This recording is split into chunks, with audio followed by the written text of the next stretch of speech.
Hi there, this is Charles, host of the Critical African Thinkers podcast, where we talk about every and anything.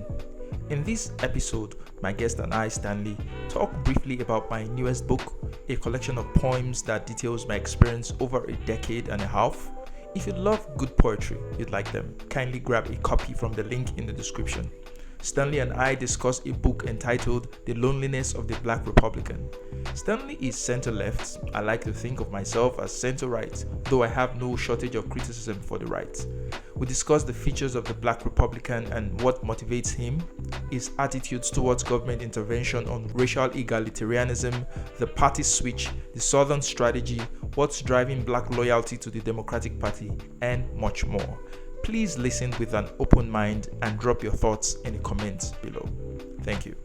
Hey guys, welcome back to Critical African Thinkers. As you know, this is a place where we examine everything under the microscope of logic to ascertain what is most factual and logically consistent. So today, we are going to be reviewing a book. We are going to be reviewing a topic, which is the loneliness of the Black Republican. And we're reviewing it with Stanley. The Loneliness of a Black Republican is a book by a lady called Leah Wright Rigor. She wrote the book, and I started reading that book on the recommendations of Stanley, and I found it quite interesting. I found it interesting, although my interest had been piqued about Republicans prior to now, but I found it interesting that there was a book about this topic that was already written, and it just sort of confirmed some of the things that I thought of, right? So we're also going to be doing a promotion of my latest book, which is a collection of poems, which is now on Amazon. I'll just share my screen to show that. You can go get it. I'll put the link in the description of this video as well as in the comments of this video as well. So it's a collection of poems, about 28 poems, that just details my experiences spanning over a decade, and it captures my feelings through some key moments in my life. And if you've read my other book, my crime fiction novel, I think you would love this as well. So it's available in Kindle as well as in the paperback. So you can go get it and let me know what you think about that book.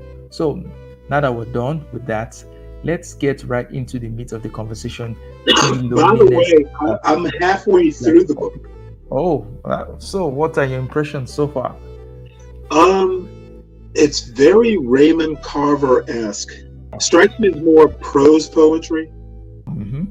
And that's a whole nother show. Raymond Carver is actually one of my favorite authors, believe it or not.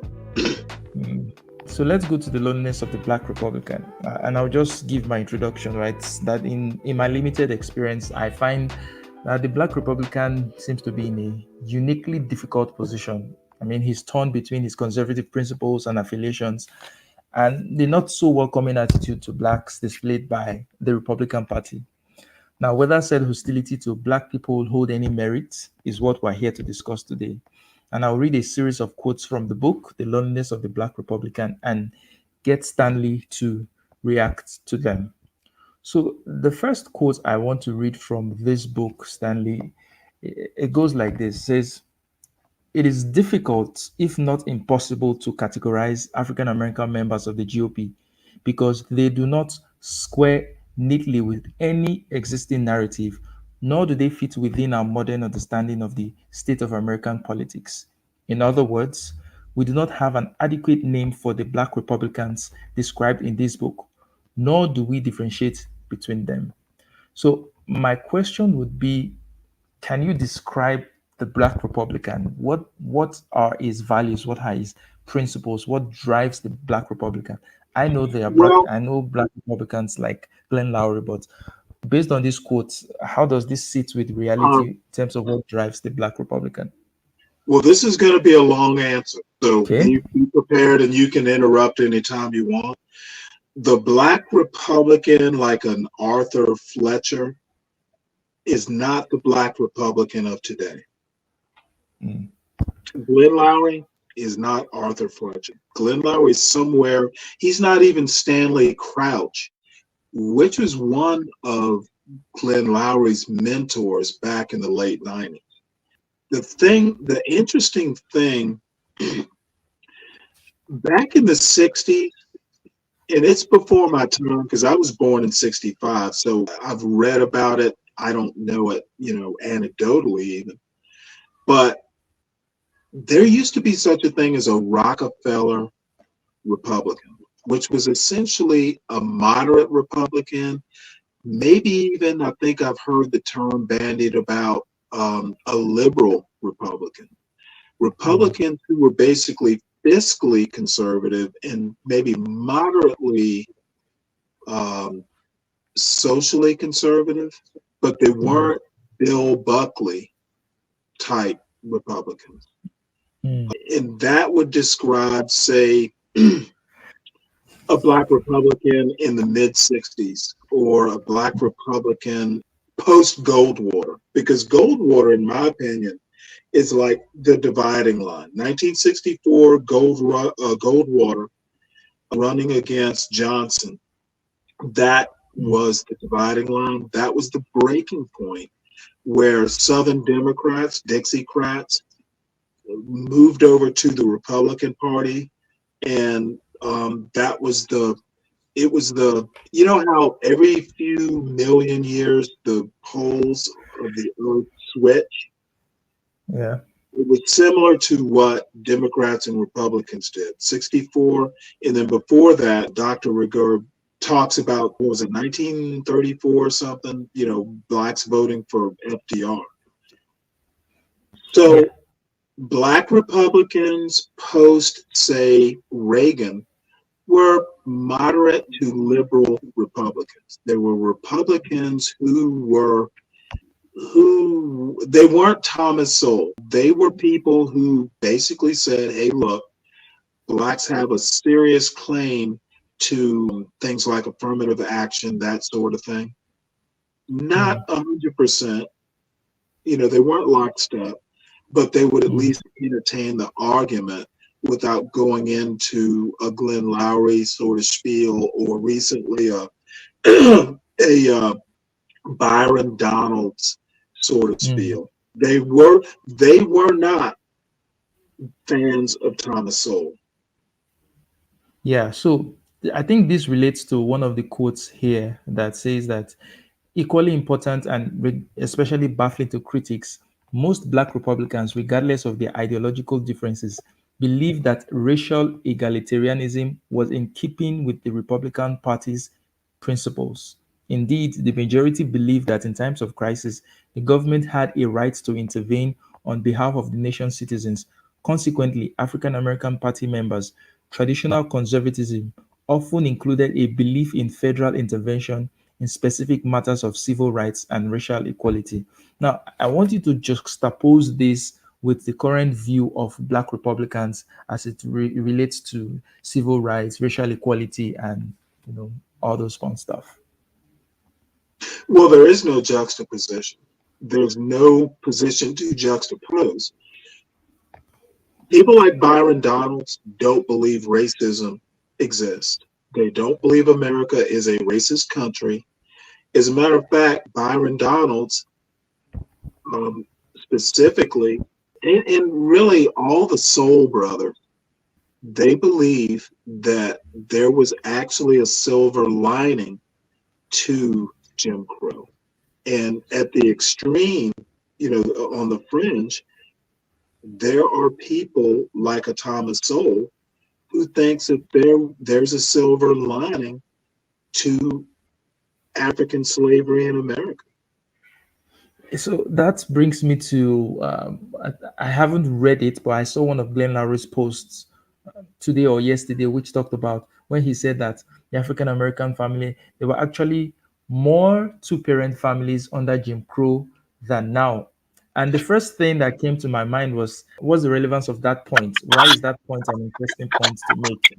Is it the case that African Americans were better off under Jim Crow? I really don't get what he was trying to Well, make with such a statement. here's the deal. Are you familiar with what Byron Donalds did last week? No, I'm not.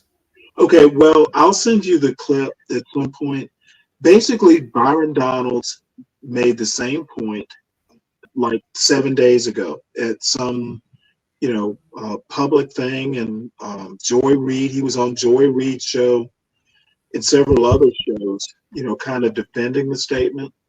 And here's the deal. His specific point was that marriage rates were higher under Jim Crow. Now he's being accused of saying, well, life was better under Jim Crow.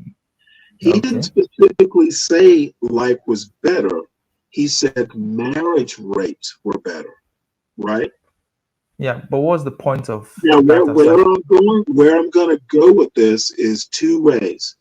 One of them will answer your question. If marriage rates were higher, and the argument, and I think it's a valid argument, that children wind up better statistically with two-parent households, and specifically married mothers and fathers, life is better, is it not, for the kids? Yeah. And statistically, higher incomes, less, men in jail, drug use, etc. So the implication is life is better. But if you don't say life is better, then you do a Jordan Peterson sort of, well, I didn't say that. You didn't say it, you implied it. Okay. And the thing is, you have an out if you didn't say it, but you can kind of dodge the implication. And that's the answer to your question. What they really mean is that today, if more Black people, because I think the out of wedlock birth rate is something like 70% in the Black community. Basically, they're saying, hey, the reason the Black community, and the argument, continues to be problematic with crime, etc., is because of the marriage rate. And no one can disprove that, except I've made this argument before. We don't have the level of statistical data during Jim Crow that we have today. In my opinion, you can infer or maybe guess or do a priori that the marriage rate is the problem, but you don't have definitive proof. It's anecdotal. But what I'll say to that is that even if it were true, as a matter of fact, that marriage rates were better under Jim Crow, I don't see the connection. So is the implication that it was Jim Crow that made marriage rates that good for African American families to be intact? That now that we no longer have Jim Crow, then what they're saying, those are two separate.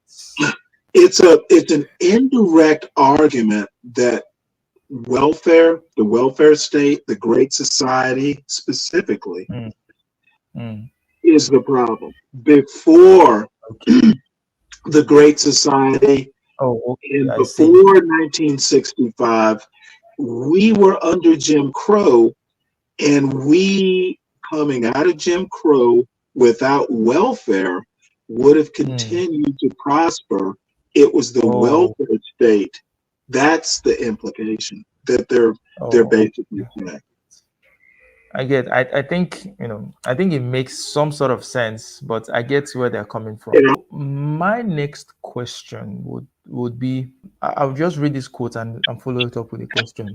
So most of these Black Party members, speaking of Black Republicans, joined the Republican Party or never left it out of a belief in what they called traditional conservatism, anti-communism, free market enterprise and capitalism, self-help and personal responsibility, limited government intervention, and a respect for authority, history, and precedent, along with Western institutions and traditions.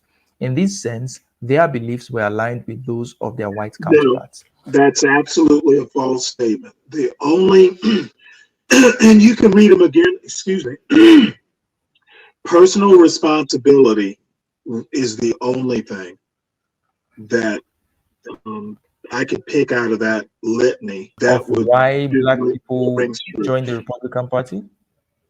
or Yeah. why they choose to remain there? No, no, no, no, no. Black people aligned. Now, maybe re-ask the question. All I'm saying Okay, is so black people in 1865 weren't worried about market economics or limited government. As a matter of fact, Frederick Douglass wanted more federal government. okay, so this is the argument that the book is putting forth, right? The book says most, no, talking about why black people joined the Republican Party. It said most of these black party members joined the Republican Party or never left it. In which year? How? You got to give a time frame. I would have to, because I had to screenshot these places that I found interesting. I probably have to go back and check that, but I think it's Because probably excuse me, before the 40s. It should be before the 40s, maybe the I 30s or would so. tend to disagree with that. Um, for a couple reasons. Let me tell you why I disagree, and that's why I need a time frame. In 1860, or excuse me, 1859, thereabouts, Mm, Frederick Douglass wasn't a Republican because he cared about market economics. The Republican Party was aligned with abolition of slavery. That's mm. why Frederick Douglass. Had Lincoln been a Democrat, Frederick Douglass would have been a Democrat. So, are you saying that black Republicans were a single issue? Yes, in Um, 1865, yes. well, we're talking about Yes, the absolutely. I'm 1930s. not going to even qualify for obvious No, reasons. I'm saying from 1865 to the 1920s to 1930s, No, Republican. Are you going to say that it was I'm going mostly? to say I'm going to say up until I can't remember. Is it 1934 when blacks switched, like FDR? Franklin Delano Roosevelt got a bunch of black votes to become a Democratic president. It was single issue up until Roosevelt, when blacks switched to voting Democrat to elect Roosevelt. So Mm, yeah, they were single issue definitely up until 1900. okay. So I would like us to go next to the switch. But before we go to that switch, let me just comment on these reasons for why black people joined the Republican Party. Now, I know I'm not African American, right? So this might be a point that doesn't really make sense, but I'll just say it anyway.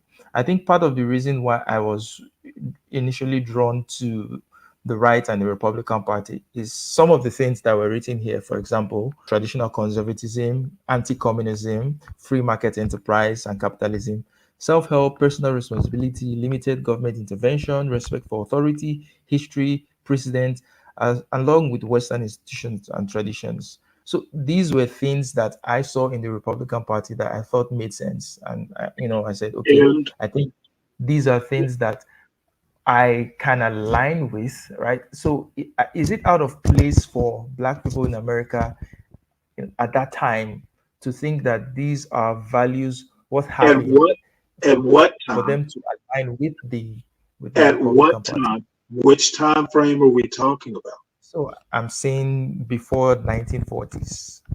I'm saying that communism, small government, those two specifically, Mm, that's not why black people joined the Republican Party. okay. Matter of fact, Frederick Douglass and others, but Frederick Douglass is kind of a, someone, that I admire. They wanted more government. As a matter of Mm, fact, the 15th Amendment um, came after the 13th and 14th Amendment. And Frederick Douglass was like, Frederick Douglass was on fire getting the right to vote, the 15th Amendment, for black men. As a matter of fact, Frederick Douglass wasn't a big fan of Lincoln for a large part of Lincoln's presidency until the mm, 13th Amendment. Frederick mm, Douglass was lukewarm on the Republican Party or I won't say lukewarm. He was in and out of love with it. It wasn't like he was going to become a Democrat because Mm, he considered it the party of slavery, but he was mm, lukewarm on Lincoln. He was not. There was not a love affair at the very beginning of Lincoln's presidency. So mm, I'm going on. I'm blathering on. Limited government, communism, um, before 1900, nope. And as a matter of mm, fact, I would argue before, I'm not 100% sure, but I would even go as far to say pre 1940, limited government was the last thing Black Republicans or any Black in America wanted because there were mm, lynchings, there was Tulsa, Oklahoma, limited government. As a matter of fact, Black people wanted federal intervention to curb Southern racism and racism in general. So okay. the Republican Party post Nixon, and I said actually the Republican Party pre Goldwater in Mm. 1964 is not the same Republican Party after 64, after Goldwater. Now, this that brings me very neatly to the next question, which will come from a quote. It says, "The GOP of today bears little resemblance to the party of Lincoln, to which black voters had been fiercely loyal since the era of Reconstruction. Instead, the modern Republican Party is indelibly associated with Herbert Hoover's Lily White movement, Operation Dixie of the 1950s, and Richard Nixon's Southern Strategy. It is a Yep. party whose 1964 presidential candidate voted against the landmark Civil Rights Act passed in that year, and Goldwater did, yeah, actually. whose 1980 nominee launched his official presidential campaign with a now infamous states' rights speech in Philadelphia, Yep. Mississippi. Reagan. So, Yep. can you explain what the Southern strategy was and how it led to black voters leaving the Republican Party, the Lily Well, White movement, and all those? the Southern strategy, Nixon was basically Nixon actually got the highest percentage so far of the black vote. I think he was either 20% or very close to 20% of the black vote outright. And there's a foot. You read the part about Martin Luther King would have voted for Nixon had not Kennedy intervened in get springing him from jail at some point. Yeah, That's kind of a separate story, but it's yeah, an interesting story. If Republicans would have been better off had Nixon intervened, Kennedy beat him to it. That was mm, another reason Martin Luther King voted Kennedy, and that was kind of a data point that swayed the black vote Democrat as well. mm, But mm, the Southern strategy basically sought to isolate and use as a tool racism in the South, basically black crime. It's the usual suspects even today. Willie Horton, black crime. They want to take your guns from you. They want to take your rights. They're gonna like black men are gonna marry your white daughters. All the usual racial tropes that have literally been around since the antebellum in America. That's what the Southern strategy was. And as a matter of fact, he mentions Lee Atwater, which wasn't a Nixon thing. Lee mm. Atwater advised, was it Reagan? Can't remember now. But you remember Lee Atwater's name being prominent, where you use issues like you don't use the N word when Yeah, you say something like oh, busing or yeah, integration or I- you know yeah. everything but the N word. They're all like buzzwords. Now you talk about states' rights. You talk Yeah, about states' rights. stuff like Yeah, that. yeah, Yeah, yeah. I got that point too. So So, that was the Southern strategy: isolate racist Southern Democrats Get them to vote for Nixon because, and you know how that works. I mean, that's how coalitions are built. That's a huge problem with one issue voting. You know, people vote on a single issue. There was enough of an alignment in the South, especially, and people. The Southern strategy is still alive. It still works. Mm. So now the book also stated something. It said blacks are the most partisan of any racial group in the United States. Since Partisan. yeah. Since 1948, a substantial majority of African Americans have identified as Democrats. Since 1964, that lopsided figure has only increased as more than 80% of black voters have cast their ballots for the Democratic Party nominee in every presidential election. By 1980, more than 80% of the nation's 5,000 black elected officials were Democrats, including all of the members of the Congressional Black Caucus. This partisanship, as Michael Dawson, Nancy Weiss, and others have suggested, was, quote, was never blind or random, but was based on a realistic assessment of which party would best further Black political and economic interests. So the question is, from this, what can we tell from this is what is driving Black loyalty to the Democratic Party? You're asking me? Yeah. Republicans tolerate racism.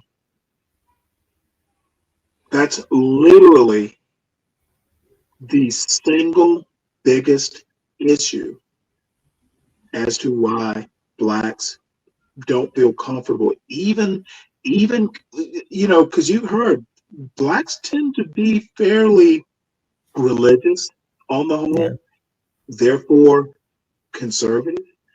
Mm, The only reason, now this is my opinion, the only reason Republicans aren't more competitive is they embrace racists. They look past racist behavior. And when it comes to systemic racism, they are institutionalists. mm. And for And people like Glenn Lowry who think institutional racism doesn't exist, he knows it exists. mm, It's a pose, in my opinion. Republicans, and you don't have to be a racist. Well, this is a complicated point. mm, And especially in my mind, if you tolerate or look past racist behavior, you are a mm. racist. But not everyone agrees with that point. The So they Republicans, the Republicans not only tolerate, sometimes they embrace people who are openly racist. so I don't know if you've seen this girl who is going viral on social media right now. She's a white girl who she basically said the N word cavalierly in Oh a yeah, yeah. yeah. So there's been a lot of backlash to her, and even many Black Republicans have joined in with the backlash. And this is something I see all the time on Twitter, right? Where Hmm. Black Republicans are put in a very awkward position because they know this thing is offensive to Black people. And at times they call it out. And when they call it out, their audience begin to attack them like they are now playing the victim. They are now. I'll give an example of Anthony Brian Logan, ABL, who is a conservative Black commentator on YouTube. He made a post about that, and people got up on him on it. And Zik Akam actually said this, also a Black Republican. He said the saddest part about this is my DMs have been crazy ever since I commented on Radio Genoa's post and subsequently Joey Marino's post about their anger and distaste for black men dancing with Polish women. I've got RG's followers calling me a traitor and calling me racial slurs because I didn't joyously agree with them on their anti interracial relationship stance. But then I've also got black leftists with the I told you so comments, which I can't even combat. So maybe I'll take a break from this, go hang out on IG for a while. Right wingers will treat you like one of the good ones until you respectfully disagree on moral issues. Now you're just like the rest. Sometimes a break is needed. And then he says this: officially, I'm still pissed about how the whole thing went down. A couple of people I had a lot of respect for on this platform disappointed me with their overt racism. But getting the message out there is the greater good. Trump has to be elected in order to save this country. Me getting pissed over some right wing racism will be addressed later. So, this is a black man who is putting himself like he's torn, right? Part of him wants to get Trump elected because he thinks that is a bigger fight.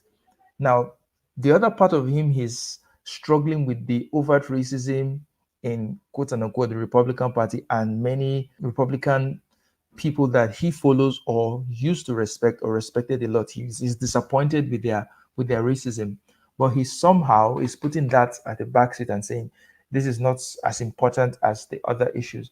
So Right. this is kind of the difficult position or situation I think black Republicans find themselves in many times. Because if at all they get to call things out like this, they will be accused of playing the victim or just being like they are the other blacks. They are no longer the smart blacks. They are no longer the good blacks. They're no longer they're just like other blacks who want to cry racism, racism, racism all the time. So it's tough being a black Republican, actually. And I think I would tend to disagree with that point. It's easy. It's it's difficult being a black Republican with a soul. It's Mm. difficult to be a black Republican with your eyes open. It is difficult to be a black Republican and actually read history books. It Yeah, is but difficult. but that's but Let me but this finish. question. Let me Okay. finish. It is difficult being a black Republican and accepting your your accepting that your colleagues don't view racism like you do. Mm. The bottom line is if you think there are bigger issues than racism in America, there are more immediate issues, there are more pressing issues, but America has been a racist country. It's constitutionally racist. Mm. Racism affects not just black people or BIPOC people or whatever you want to call them. Racism affects white people just in different ways. Mm. So for a black Republican to say it's more important to elect Trump because racism can be put on the back burner, my response is pretty much almost everything I can think of in America can be connected to racism, even if only anecdotally. And it's difficult to be a black Republican who doesn't ignore stuff. Mm. If electing a, a racist is more important than addressing racism in America, that to me just seems insane. Trump is openly racist. Mm. Okay. So I get your point, though. I think It's not a point, it's literally a truism. Electing a Okay. racist to solve other problems, and we'll solve racism when we get to it. Mm. It's a fundamental problem in America. Yeah. So, you can, and many people attack me like, Stanley, you're a race man, or Stanley, you got racism on the brain. I literally see racism and Americanism The tree of liberty, to paraphrase Thomas Jefferson, the tree of liberty literally grew out of a racist firmament.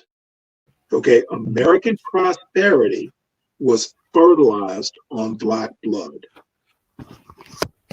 Mm. It So, is not rhetoric, it's the truth.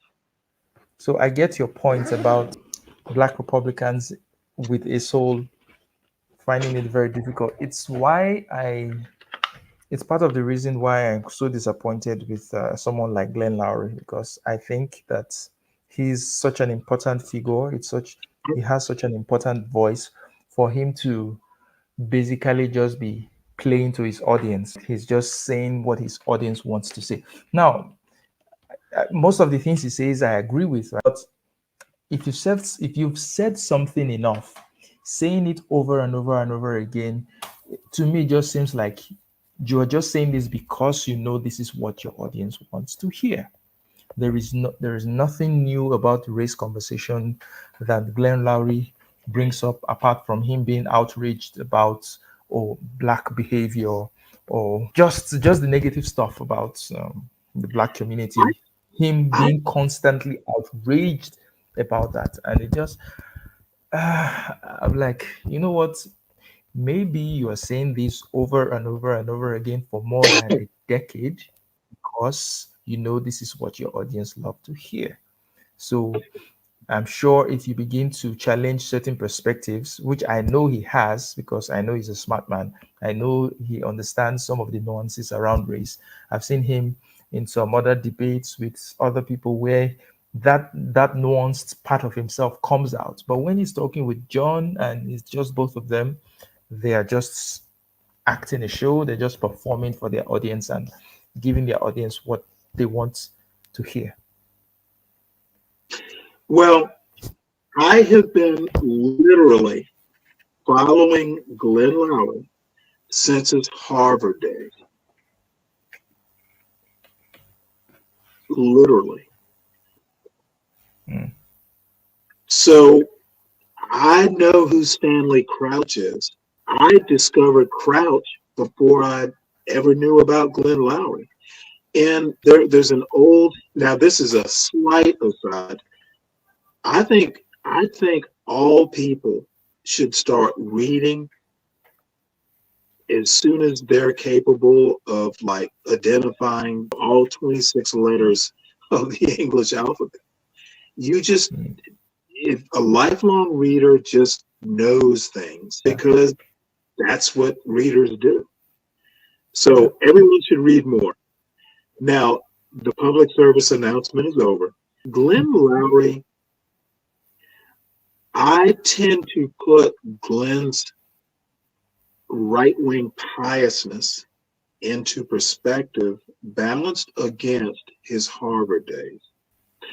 I tend to think that elite blacks get themselves into trouble because of what we nowadays call imposter syndrome. Now, Glenn Lowry, now this is theoretical. This is just my opinion. I don't have data to back this up. Glenn Mm. Lowry suffered a huge case of imposter syndrome. Okay, Mm. he was the youngest black tenured professor, I think, in Harvard's history. He was Mm. certainly the first, and I could be wrong, but he was certainly the first in the economics department. The Mm. dude is a heavyweight. Yet, if you read, I guess it was a New Yorker article or something like that, he Mm. felt that he couldn't perform. He felt Mm. like a fish out of water. Yeah. Therefore, he turned to drugs and wedlock and acting all hood. Now, this dude is a tenured Harvard professor in a STEM, arguably, and I tend to agree, economics, especially his branch of economics. It's a STEM field. It's Mm. basically theoretical mathematics.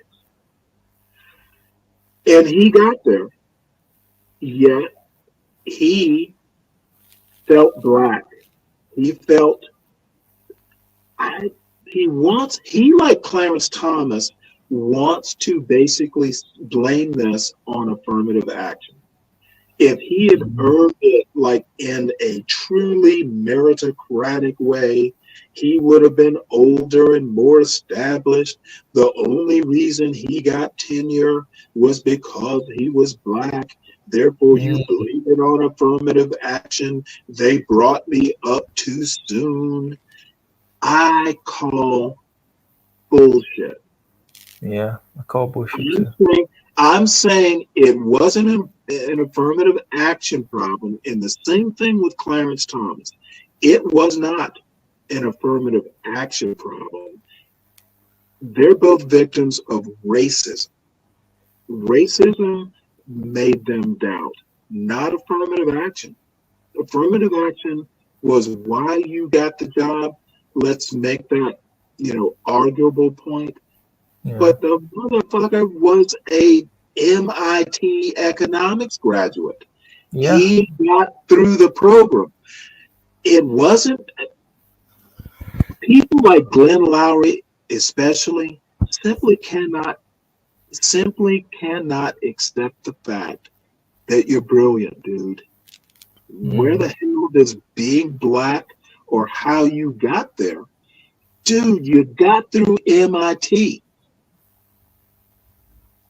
Period. Mm. Of Yeah. course you belong.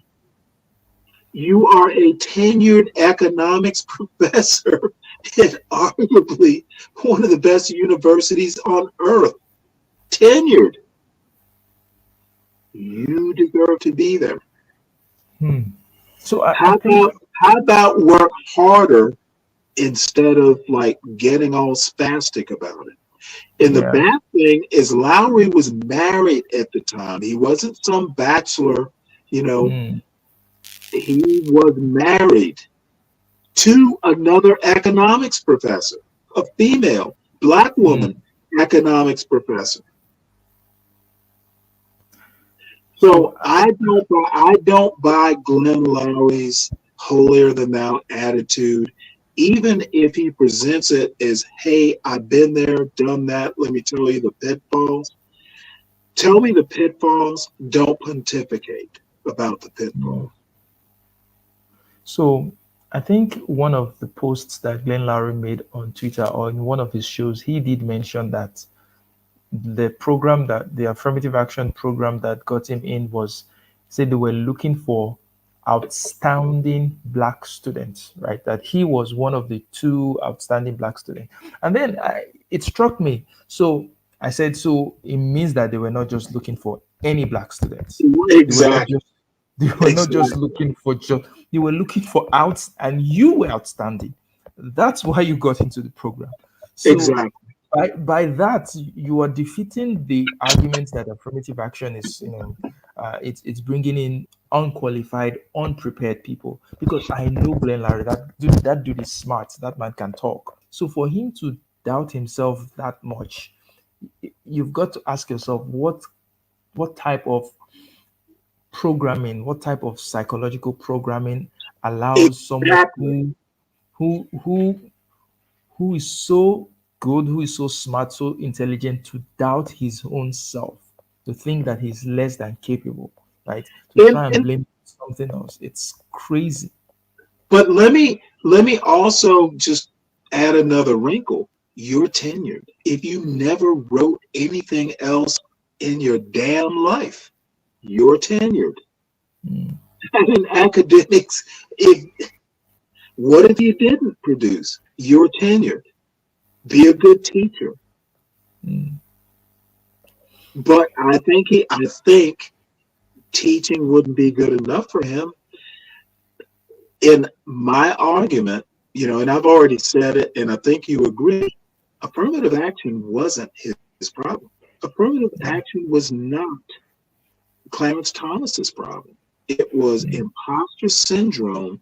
It was what happened before they ever got to college, and maybe even before high school.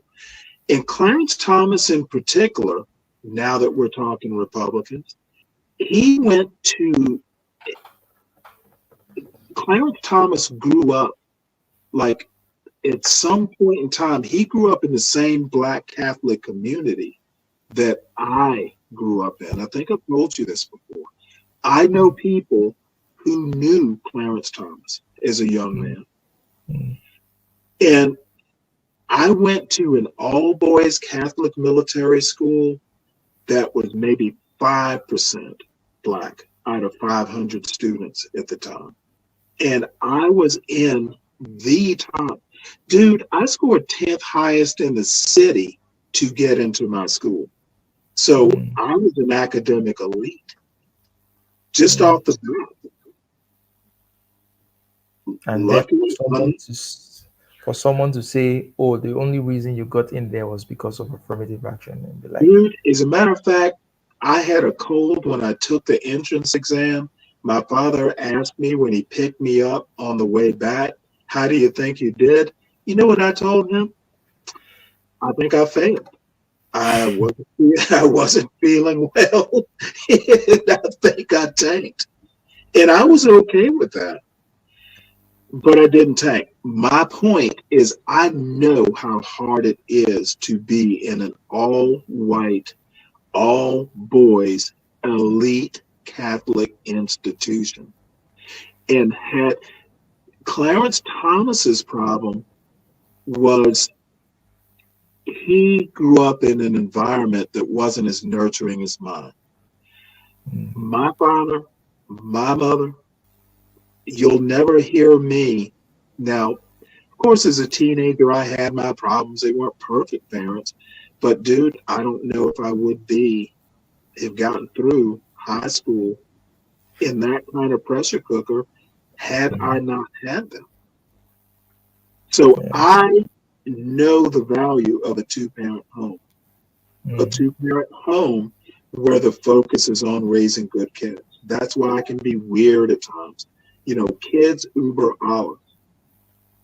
Any sacrifice you make it for the kid, you know, within reason, is a sacrifice well sacrificed, you know, to be done about it.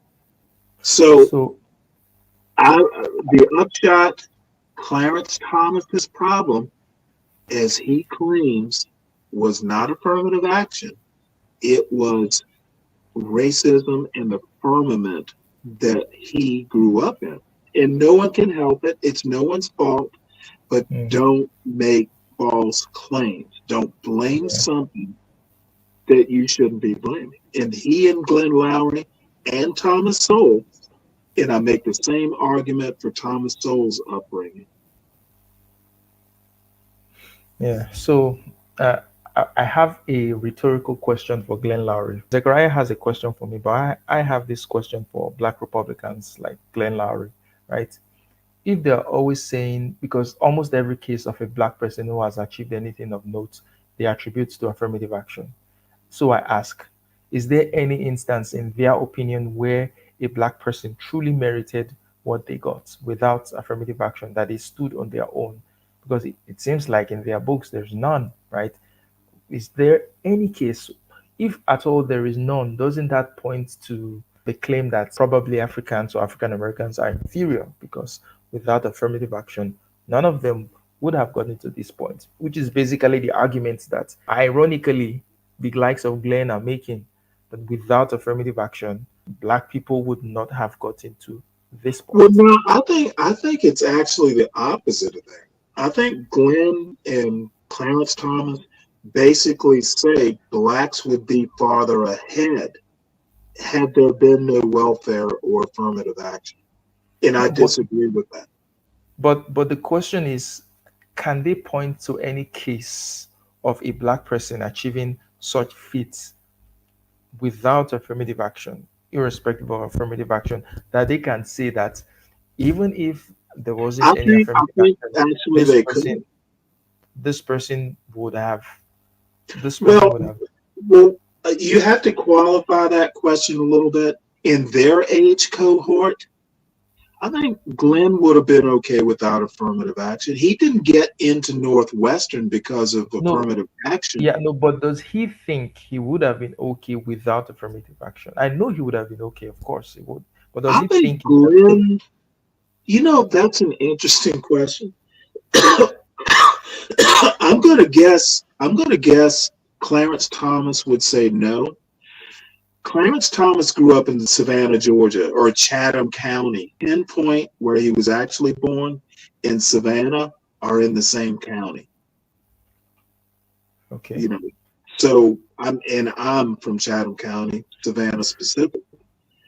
I'm gonna say Clarence Thomas would say no, but Glenn Lowry would say yes. How they got to the elite university, totally different route. Mm, okay. It, see, So, this is why it's important to know the background of your mm, quote heroes. yeah. And remind me to never have heroes anymore. I don't have any heroes anymore because they've all disappointed me. So no more heroes. Dude, your parents are your heroes. They're my only heroes. Yeah. So, Zachariah, your question says, Charles, in your opinion, do you believe Africans who migrate to America align more with Republicans because they come on an economic basis and don't align with the history of Republicans? Interestingly enough, I was thinking of writing an article of why Nigerians are so drawn to right-wing American politics, and I definitely put something down soon. But off the top of my head, I think part of the reason why Nigerians or Africans are so easily seduced by the right of American politics is because here basically there is no government does nothing for you. You do everything for yourself. So the idea that you live in a place where you even have a functioning government in the first place, and anybody gets to complain that, oh, we're facing discrimination or this is what is holding us back, just seems strange. Coming from a place where you've got to provide your own security, your own electricity, your own water, and everything, and you believe that many Nigerians will tell you that, oh, the only thing that the government is supposed to be for is to maybe maintain infrastructure and security, right? Like external security, do for yourself. So Nigerians have this bootstrap, do for yourself mentality, right? Now, because they don't understand, which is really a trauma. It's really a traumatic way of living because you shouldn't have to do all those things for yourself when you have a functioning government.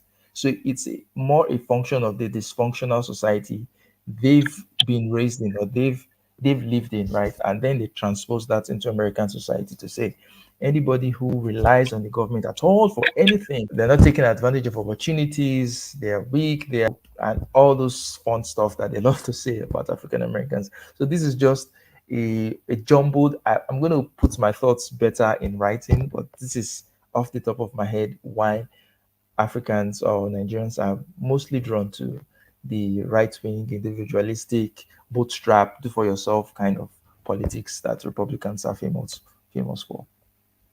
Well, I have a question. Where does tribe come into that? I mean, when Where you did what? say what's striking me is the individualistic, I would think that help me out here. I don't think I hear Kenyans and and please forgive my ignorance, Strauss. Correct Yeah. me when necessary, because I'm out on a limb, talking blind. But it seems to me being a part of a tribe is important. Isn't there at least a little bit of like community within a specific area or a specific family? It's not just me as an individual, but parents, extended family. Or am I misunderstanding? Yeah. No, you're not misunderstanding. So that's actually true. There is this strong communal sense, right? So, for example, say someone wants to start a business, the go-to thing to do would be to get a loan from family and friends and acquaintances rather than go to the bank. The bank is for the big business owners and the rest, right? So even within that sense, it's still more of we are doing for ourselves, right? We live in an estate, right? We in that estate we have to employ private security to take care of the security in that place. We have to basically make drainage for ourselves, right? It's communal and it's individualistic. Individualistic in the sense that it is totally unreliant on the government. You're not even thinking, well, they're not going to do it anyway, so we might as well just do it for ourselves. So while it is communal, it is very, very divorced from government action or government intervention. So the primary function of government in the heads of many Nigerians, like I stated earlier, is just infrastructure, maintain infrastructure. Well, if you can provide us with some amenities, fine, but let there be security in terms of the statewide security, nationwide security, infrastructure, and all those things. And every other person can do for themselves, community can do for themselves, which, Well, as I said earlier, I mean, what do taxes go for?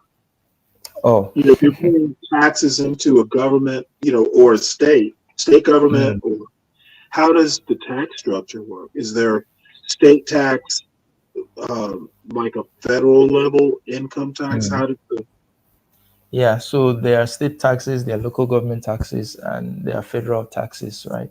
So it depends. So for people living within, I think for like me myself, I pay state taxes. I think the federal government has a way of taking their tax from what is remitted to the states, right? Because you pay okay, taxes to the state that you're resident in. If you're a business owner, you probably might also pay taxes to the local government that you are domiciled in. There are other levies and dues. So local governments, their taxes usually comes in the forms of levies and dues, signage posts, and things like that, right? Your payee, which is the pay as you earn tax, which is deducted from source, goes to the state government, right? Which also the federal government has a way of getting their share from it. So yeah, taxes are being paid. There are value-added taxes well, from what do they go for? Infrastructure only? Excuse me. well, well, they're supposed to go for what they're supposed to go for, like any functional society, including providing amenities, including education, including whatever thing you can think of, right? Whatever thing you can think of in the West, they're supposed to actually go for those things, but they don't anyway. The politicians end up stealing the money to the point that Nigerians have become used to it and they don't even expect anything to begin with, right? The default is the politicians are going to steal the money anyway. So, you know, might as well, we have to leave. So, you might as well find a way for yourself. So, yeah, that's the dysfunction. Now, I was trying to, the way I see it is everything you said about doing it on your own, not expecting government to have that big an impact or Yeah. expect or help.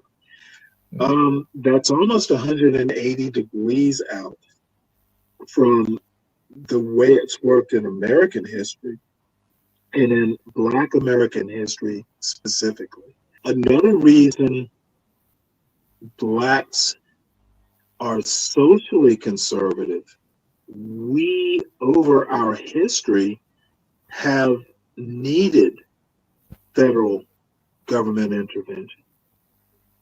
Even Republicans, I'm thinking I think it was Eisenhower intervening in integrating Little Rock, Arkansas High School. Black Americans have a different idea of the role of federal government than other conservative populations do.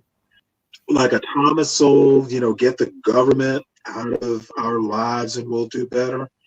That is a very rare attitude in the Black community. And To me, that's the actual dividing line, the role of government. What mm, Black Americans, ADOS, and the main expect of federal government is fundamentally different than your average white conservative. Black mm, Republicans today are more in line with the small government, government has having a limited role. mm, It's dependent on assuming, like a Coleman Hughes, that America is over race. We don't have racism. Racist activity or behavior is isolated incidents. mm, Most Black Americans know that you need to keep your head on a swivel, and there are plenty of examples of um, Ahmaud Arbery mm, just out jogging too many times in the wrong neighborhood, essentially. And yeah, some of his, things were, yeah, maybe it would draw attention, but I don't know how many times my father and I, would see like new construction on a house, and he was thinking about, hey, let's put an addition on the house. We might stop somewhere and like look at, oh, what are they doing? How are they doing it? What mm, does the structure look like? Going and looking at a house under construction where there are no walls or anything like that, that's not that unusual a thing to do. mm, So this dude's out running, and one day gets cornered by a couple trucks by white men with a shot with a shotgun. Now that's a very rare occurrence, but it's not as rare as some people might have you believe. mm. Yeah. So let's go to this is almost the last point we'll cover in this conversation. Let's go to tropes, right? This is a trope that Candace So Owens love invoking. So this is the trope of the Democratic Party as a slave plantation has been a recurring feature of GOP rhetoric since at least 1968, when Richard Nixon mentioned it in an interview with Jet magazine. Predating even this, Black Republicans have used the phrase regularly since 1964. Such thinking is problematic, often condescending, and occasionally even bigoted, insinuating that Democrats have, quote, bought the black vote with, quote, government handouts, and that African Americans are therefore unable to make their own rational political choices, thereby sidestepping the GOP's role in repelling black voters. So there are a couple of things here. One of which is the fact that this trope is not a new one, right? Anyone listening to Candace Owens saying, "Oh, blacks are in the Democrat plantation," might think this is a new thing, but from what this book is saying, is this is something that's been on for decades.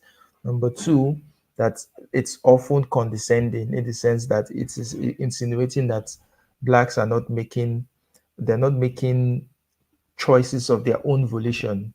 They have been captured by the Democrats and they can't leave. Either they can't leave because if either they can't leave even when they want to leave, or they don't even know. In which case, they mean it means that they are enjoying being slaves, right? Or they don't even know they are slaves to begin with. Then the last point is that this sort of rhetoric, sort of, it's totally ignores the GOP's role in repelling black voters. It absolves the GOP of why black people are not why black people are being repelled by the GOP and moving to the Democrats. And it puts the burden on black people and saying by saying that these people are not making smart choices, they are already captured. So what do you say to that? the last part about the absolution of the Republican Party, that is the right part. The bottom line is, and I don't even know that it's a trope so much.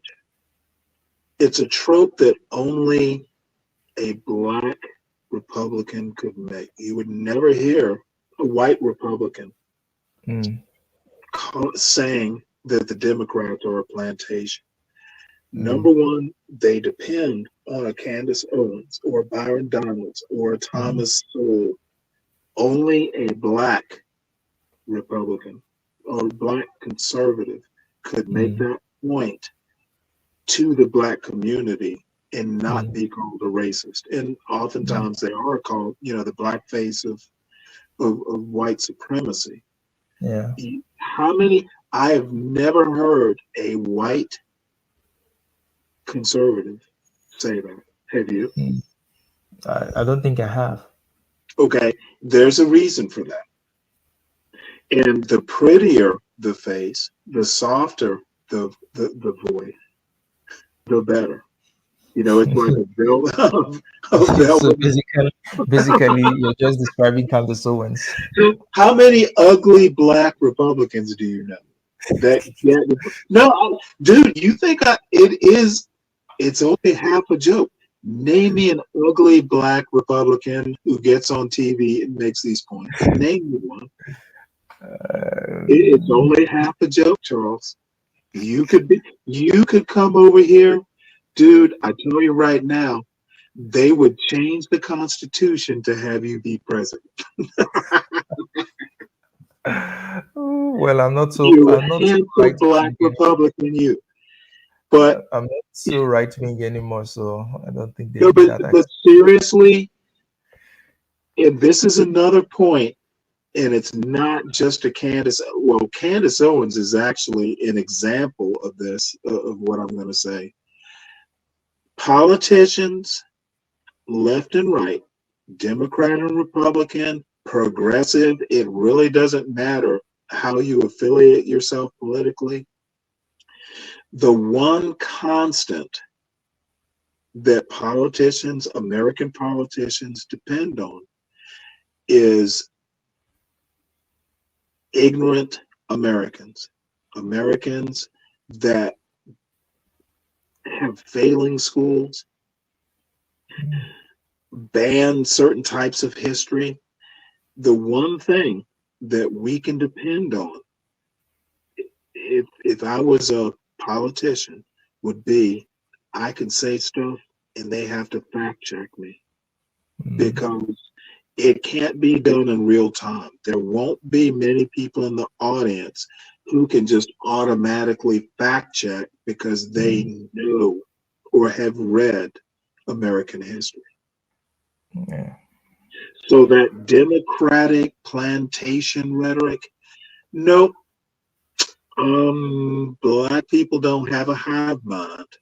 The reason more black people don't vote Republican is Republicans tend to embrace racists and excuse racist behavior more than Democrats do. Mm, Now, there's a problem with that statement. Democrats will address racist comments, but they don't tend to address racist behavior. You can be a racist mm, and never use the N word. yeah. Joe Biden, you're not black. Joe Mm, Biden commenting on Obama being well spoken. Well, Obama literally went to an elite law school and was like editor of the law review. Of course he's going to be mm, well spoken. Dude, yeah. you know, bless Joe Biden. Joe Biden went to law school, but he didn't go to Harvard. He Mm, wasn't editor of his law review. Of course, a black man with that kind of educational pedigree, for better or for worse, whether you care about that sort of stuff, of course, he wouldn't be running for president and have a chance of winning if he wasn't articulate. yeah. And I've heard the comment made about white politicians too.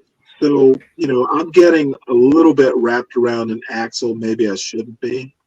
But Mm, my point is that Democrats will call out obvious racism, but they're they don't address racist behavior. Half of American racism isn't what people say. Mm. N-word, using the N-word is like 1/10 of, overt racism is not systemic racism. Mm. So Democrats really, they address the esoterica. They're really not doing much about it either. It's just Yeah. So it's all band Democrats, aids. Democrats at least play the game or do At least they pretend to care. yeah, and Republicans don't care. Yeah. So maybe if Republicans pretended to care, they don't have to care. Maybe they would stand a chance. The bottom This. line is the loneliness of the black Republican. Um, they make themselves lonely. In my opinion, and Arthur Fletcher, or I can't think of the Edward. Who was the black Republican from Massachusetts? Edward. I can't remember his last name. Black Republicans are lonely because they're not thinking as black Republicans. They're thinking as Republicans. Mm. Wow. So I there was this video, this interesting video that I saw today, right? So the video was it had this title. Just when some black people are saying, well, maybe we need to vote Republican, maybe we need to vote for Trump. And then there's this white guy. It's a video. He comes in. The group of five black guys. They're just standing. They were doing something, and then this white guy comes in. He wears a helmet, goes in between them, right, and just shouts "N word" and runs off, and they start chasing him. And people are saying that's the attitude of the Republican Party. Every time black people are even trying to warm up to them, they just throw in some silly racist bullshit, like what this woman is currently doing and how they are embracing her, saying that, oh well, if blacks are allowed to say it, then whites should be allowed to say it. And I'm like, is this really what you should be fighting for? Is this, I mean, what value does a racial slur, does your ability to say a racial slur add to your life? What value does it add to your life? I mean, it's crazy, but this is the sort of silly things that Republicans do that make them lose support, make them lose elections, right? Because they I just don't agree with that. I agree with the edges of your argument, but the deeper part of it, and Trump is the perfect example. And I'm a part of another YouTube community that is pretty much all black. Let's just say like 98%, because there are a few, white folks that are a part of it. And I'm like the only Biden voter in like this whole group. A lot of black people like Trump's swagger. mm, The cruelty is the point. It's kind of a black thing. mm, However, I tend to like to look beneath the hood. I look under the hood. The car looks cool. It's all mm, aerodynamic, but I want to know what's in it. What makes this car a good car? And there are not many people who do that regardless. Stupidity is colorblind. It's the only mm. it's the only truly colorblind thing in America. I'm sorry. Yeah. So So my point is that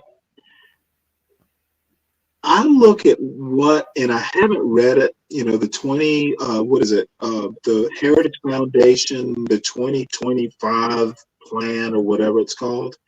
It's downloadable And as a matter of fact, I'll have free time in Savannah to do it. I will read it. But it is probably Trump's plans to dismantle the administrative state and make it more partisan. Black people don't understand how it's going to affect the Black community and other minority communities. And quite frankly, it's going to affect the majority demographic in the United States in profound ways. Okay, taking a neutral administrative state and making it partisan. And down the line, 20 years from now, when there is a Democratic version of Trump, it's going to work. The polarization is going to reverse. Mm. Dismantling the administrative state. Now, I don't necessarily disagree with shrinking it, streamlining it, making it more efficient, but taking experts and replacing them with Trump loyalists or whoever, a Democrat loyalist. Dude, when people say that it is going to literally take America back to pre-FDR, pre-New Deal, they're absolutely right. And Trump, with his swagger, is attracting, rapper types and all that stuff. Cool. What they're not doing is looking under the hood. So, to conclude, I will just read this short quote from the book and get you to react to it, and we'll be done. It says, "The GOP is a party whose conservatism, to quote Robert Smith and Haynes Walton, seems to make it virtually impossible for blacks, given their history and condition, to accept." What is your response to such a quote? Impossible to accept. Yeah. That statement needs to be clarified, and I'm sure she does. Except what? I mean, like anything, there are parts of the conservative movement. If you're saying we need a balanced budget, or we need to, there's some fiscal, America needs to get its fiscal house in order, how can you disagree with that?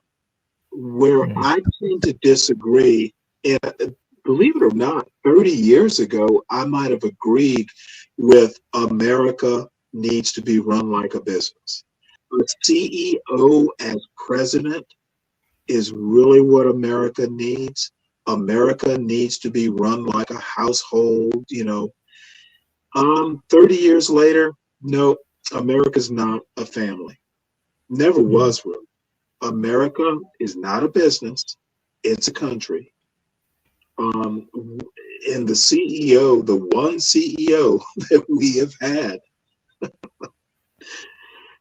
has been a disaster because CEOs run companies, especially if it's a privately owned company, they are the king. They are the head of that family.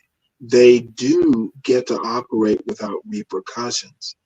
And Trump ran the U.S. like it was his personal company. He had family members as senior advisors. Family members profited from him being president. Dude owned a whole hotel down the street from the White House. Trump did, the Trump family did. And officials, to curry favor, would bring their whole diplomatic delegations on state visits to stay at Trump's hotel. This country's not a company, should not be run by a company. And if we're going to have a CEO as president, we need a CEO or a president who understands the difference between being a CEO and president of the United States. Trump wasn't that smart to begin with. Mm. And Well, That Trump is kind of like a paterfamilias and identifiable. I'm not sure that you want to have a beer with a president. Because first thing I'm going to ask, what the hell are you doing drinking a beer with me? Get to work. well, on that note, thank you very much, Stanley, for Yes, this sir. very, very, very engaging conversation. I think this is one of the best conversations we've had so far. I enjoyed Very it. clean, very smooth. The points were well laid out, and I See, I enjoyed it. told you I read the book.